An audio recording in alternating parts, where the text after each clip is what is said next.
자동차에 미쳐 철들지 않던 남자들이 착실하게 나이를 먹어가는 동안 그들은 그들의 일을 했고 그 결과물을 세상에 내놨다는 연락을 해왔습니다.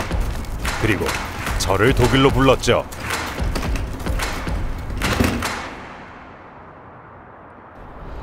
이제 다 왔네요. 이 포르쉐에서는 이 엄청난 자료를 저에게 던져주면서 이 차를 파워 테스트 해달라고 했죠. 근데 뭐 제가 이런 서류랑 별로 친한 사람이 아니라서 읽어보긴 했는데 잘 모르겠더라고요. 직접 타봐야죠. 지난 몇 년간의 파워 테스트가 우리에게 남긴 진리는 이거였습니다. 그 어떤 자료도 무의미하게 만드는 브랜드가 바로 포르쉐고, 그건 지체 없이 달려봐야 한다는 뜻이기도 했죠. 그런데 좀 당황스럽다. 이거 뭘 만져야 될지 모르겠다. 자, 요들은 기존 장치 그대로인 것을. 우와, 와, 이건 진짜 멋있다. 자, 그리고 이쪽에도 또 디스플레이가 있어요. 그러니까 이거는 조수석을 탄 사람들을 위한 디스플레이겠죠? 요새 나오는 911에서도 이런 스티어링 휠이 꽂혀 있죠. 여기 드라이브 모드를 셀렉트 할 수 있는 로터리가 있는 노멀, 레인지, 스포츠, 스포츠 플러스, 인디비주얼. 아, 됐고! 자, 일단 좀 달려봐야겠어요. 자, 지금 시동이 걸린 건가?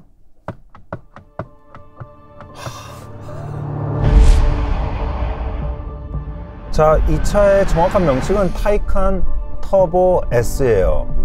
사실 이 차는 전기차니까 엔진이 없죠. 그럼에도 불구하고 터보를 붙이는 건 사실 포르쉐에게 있어서 터보는 뭐 이제는 그냥 하나의 형용사입니다. 가장 빠른 녀석. 근데 거기에 S가 부르니까 그 녀석보다 조금 더 빠른 녀석, 이 타이칸 모델 중에선 제일 빠른 녀석이란 얘기죠. 사실 내가 이 차가 포르쉐의 최신식 전기차라는 정보가 들어와 있지 않고 그냥 이 차에 올랐다면 그냥 우와, 완전 최신형 포르쉐다 라고 생각할 정도지, 뭐 딱히 전기차라고 해서 특별한 뭐가 보이진 않아요. 운행을 하기 시작하면서부터, 악셀에 발이 올라가면서부터는 확실히 명확하게 알 수 있습니다. 이 차가 휘발유로 가지 않는다는 거. 세상은 변했고 포르쉐마저도 조용해졌습니다. 상심하긴 이르죠. 포르쉐가 끝까지 포기하지 않는 것 중 하나가 바로 이거니까요. 오, 딱 그 사운드예요. 이 소리를 눈 감고 들으면 위로 떠서 팍 깔 것 같은 그런 느낌의 사운드로 바뀌네요. 야, 이거는 무조건 켜놓고 다녀야 되네요. 이제 전기차로의 면모를 제대로 확인해 볼까요? 지금 일부러 레인지 모드에 놓고 있거든요.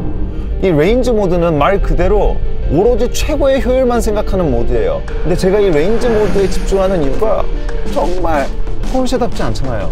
일단 이 레인지 모드에 들어가면 에어 플랩, 앞에 있는 에어 인테이크 그 부분이 닫혀버리게 되고요. 스포일러, 에어 서스펜션, 이 에어콘, 스티어링 유압 펌프, 그리고 심지어 헤드라이트까지 최소한의 전력을 쓰게끔 바뀝니다. 그러니까 그 효율성을 위해서 그냥 극단적으로 뒤에 모터는 구동하지 않고 오로지 앞에 모터로만 가는 거예요. 그러니까 전륜 구동으로 가는 거죠. 자, 근데 여기에서 모드를 노멀로 바꾸고 바로 뒤축으로 90% 이상 넘어갑니다. 자, 네가 노멀로 가겠다고, 네가 레인지 모드로 안 간다고, 오케이, 노멀로 가면 연료 효율보다는 너가 편안하게 갈 수 있게 해줄게.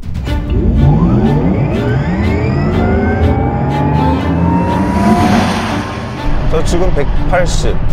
뭐 지금도 풀악셀 아니거든요. 진짜 악셀에 발만 얽고 있는데 뭐 195. 그리고 놀랍도록 조용해요. 이게 좋은 건지 나쁜 건지 모르겠는데 진공팩 속에 들어와 있는 느낌이에요. 참 아직은 어색합니다. 적응이 잘 안 돼요. 근데 어쨌든 차는 엄청나게 빠릅니다. 그리고 고요해요. 아, 그러니까 자꾸 우주선 같은 거예요, 이게. 으르렁거리며 맹렬하게 달려나가는 녀석들은 수도 없이 경험했지만 이 녀석이 전해주는 감각은 난생 처음 겪어보는 것이었습니다. 틀림없는 것은 포르쉐 역사상 가장 조용하지만 가장 강렬한 존재감을 가진 포르쉐라는 것. 아마 먼 미래에는 지금의 911처럼 이 타이칸을 기준으로 포르쉐를 얘기하게 될지도 모릅니다. 자, 이 포르쉐 타이칸은 포르쉐 파나메라보다 8cm 정도 짧고 그리고 약 2.9cm보다 넓으며 5cm 정도 낮습니다. 그러니까 제 손 한 뼘으로 나타낼 수 있는 수치 안에서 놀고 있는데도 불구하고 이 두 녀석이 보여주는 스탠스는 정말 다르죠. 뭐 육중한 몸매의 포도어 세단인 반면에 이 녀석을 바라보고 있으면 그냥 스포츠카 같습니다.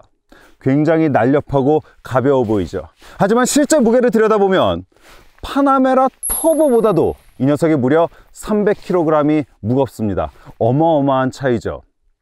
자, 하지만 그럼에도 불구하고 시속 100km까지 가는 데에는 이 녀석이 무려 파나메라 터보보다 1초가 빠른 2.8초라는 어마무시한 능력을 보여주고 있습니다. 여기서 가장 중요한 것은 이 포르쉐 파나메라 터보가 그렇게 빨리 가기 위해 1km당 무려 232g의 이산화탄소를 쏟아내는 반면에 이 녀석은 그보다 훨씬 빠른데도 어떤 배기가스도 내뿜지 않습니다. 0입니다. 제로.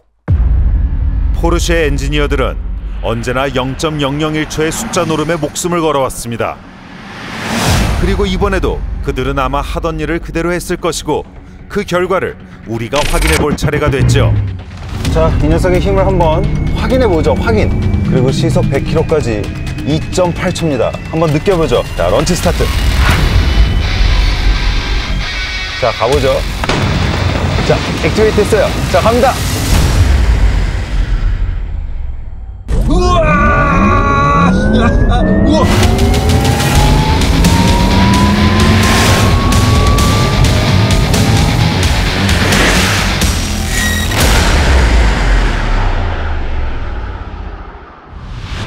너무 정신이 없으니까 와, 사실 몇 초인지 전 못 봤거든요. 볼 새가 없었죠. 너무 순식간이라. 근데 일단 제가 하기 전에 마음속으로 우와 같은 거 하지 말아야지, 와 이런 거 하지 말아야지, 덤덤하게 해야지 했는데 정말 제가 타본 4발 달린 것들 중에서는 두말할 나위 없습니다. 가장 빠릅니다. 뭐 아무튼 다 떠나서 사실 초가 중요하지가 않습니다. 2.8초 아니어도 돼요. 그냥 그 어떤 차를 타셨든 이런 걸 느낄 수는 없습니다. 왜냐하면 정말 진공 상태로 빨려 들어가는 느낌이에요. 전에 없던 새로운 존재가 세상에 등장할 때 우리는 보통 경계와 의심, 거부감을 드러내죠. 이 녀석은 아마 쏟아지는 관심만큼이나 혹독한 시선들도 받게 될 것입니다.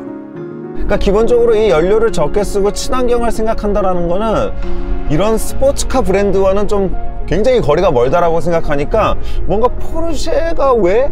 라는 퀘스천을 그릴 수밖에 없습니다. 그렇기 때문에 이 타이칸에 대한 시선 역시 포르쉐가 전기차를 잘 만들 수 있어, 걔네들이 그런 노하우가 있어 라고 생각할 수도 있는데요. 사실은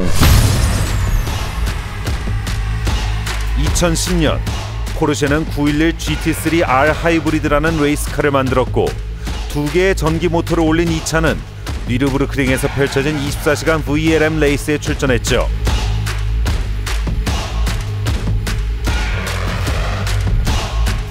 주행 20시간 만에 엔진 트러블로 리타이어하고 말았지만 레이싱 헤리티지를 아는 사람들은 예측할 수 있었습니다. 포르쉐의 다음 행보를요. 자, 그리고 2014년에 포르쉐는 정말 제가 장담컨대 전설로 남을 것입니다. 이 차는. 자, 919 하이브리드를 내놓습니다. 이 차는 프로토타입이에요. 오로지 르망 레이스에 나가기 위한, LMP1 클래스에 나가기 위한 프로토타입입니다. 자, 2015년부터 2017년까지 완벽하게 제패합니다. 드라이버 챔피언십, 팀 챔피언십 모두 가져가죠. 그리고 포르쉐는 갑자기 2017년도에 챔피언 다 하고 나 이제 그만할래. 정말 멋있죠. 어떻게 보면 얄밉고, 3년 연속 챔피언 딱 하고 손을 떼버립니다. 그리고 2년 뒤에 타이칸이 나온 거예요. 제가 하고 싶은 말은 2010년도부터 시작한 포르쉐의 레이싱을 통한 플러그인 하이브리드 실험은 바로 이 타이칸을 만들기 위한 어마어마한 초석이 되었던 거죠.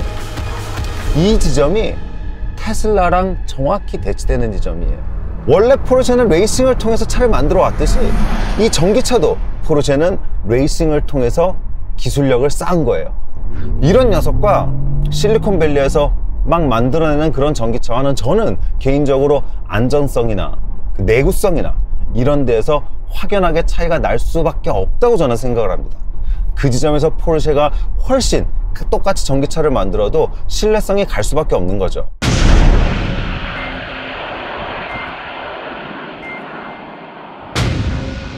혹독한 담금질을 마치고 세상에 나온 녀석. 엄밀히 말하면 이 녀석은 전기차의 후발주자가 아니라 전기 스포츠카의 선발주자라 불러야 마땅합니다. 태생부터 다른 일렉트릭 스포츠카, 그 본성을 건드려보죠. 지금 이 차 악셀 밟으면 정말 속이 시원합니다. 토크밴드가 일정하니까 처음 느낀 그 힘 그대로 계속 유지가 되는 거예요. 지금 후륜 쪽에 거의 90%좀 넘어가 있죠. 고속주행이니까 뭐 스포츠 모드이기도 하고. 근데 이 상태에서 그냥 악셀을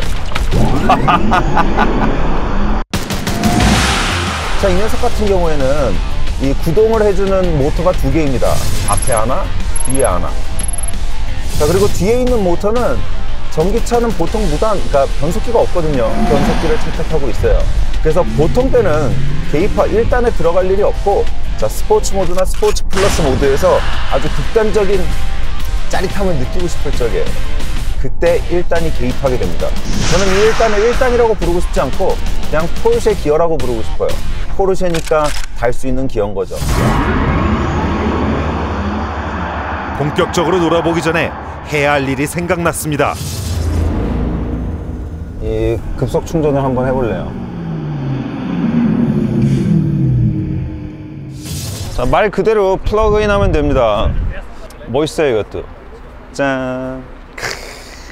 자, 이게 이제 급속 DC 충전기의 플러그예요. 자, 그러고 카드를 여기다 대고 있으면 여기가 블루 색깔로 바뀌면서 지금 충전이 되고 있어요. 이 270W 급속 충전을 하면 이 5%에서 80%까지 충전 채우는데 약 22.5분이 걸린다고 하거든요. 그러니까 뭐 밥 먹고 커피 마시면 딱 알맞는 시간인 것 같아요. 준비는 끝났습니다.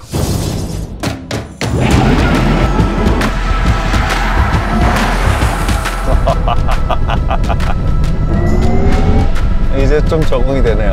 와, 스포츠 모드에 놓는 순간 물론 속도에 대한 감각이 제동하면서 느껴지긴 하지만 그 불안정한 모습은 싹 사라졌어요.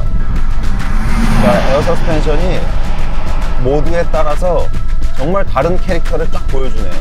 정말 싹 사라졌습니다.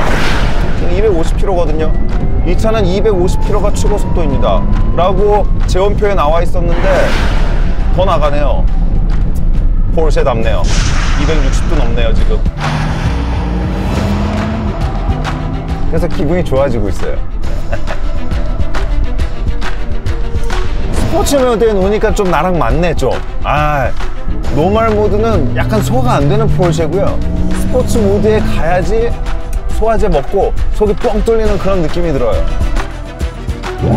포르쉐 엔지니어들은 전기차를 처음 만들었지만 어떻게 만들어야 포르쉐다운지 정확하게 알고 있었습니다. 과거에도 현재에도 예측하건대 미래에도 포르쉐는 늘 가던 길을 갈 겁니다.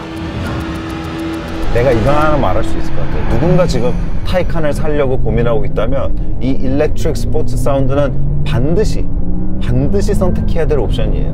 뭔가 이 전기차가 가질 수밖에 없는 그 심심함을 이 포르쉐 엔지니어들은 이런 식으로 솔루션을, 이런 식으로 해결책을 내놓은 거죠.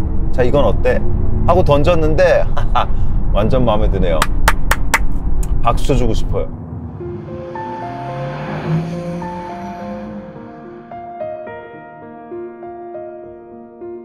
그러니까 결론은 이 차는 포르쉐 스포츠카를 만드는 포르쉐답게 몰아줘야 되는 차예요. 생긴 그대로.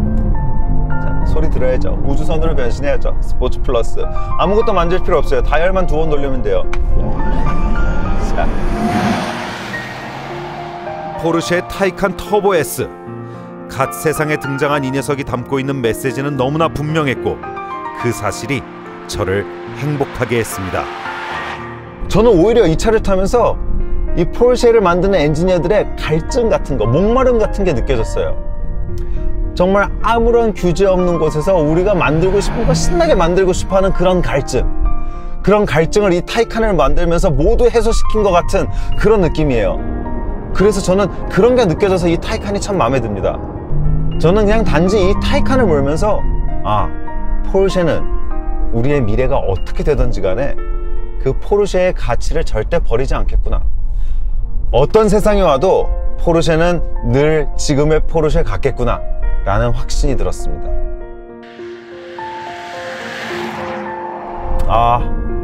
이제 정말 헤어질 때가 됐네요. 해도 넘어가고 있고, 제가 정말 오래간만에 이 자동차 리뷰를 했는데 오랜만에 해서일 수도 있고요, 아니면 이 포르쉐 타이칸 때문일 수도 있고요.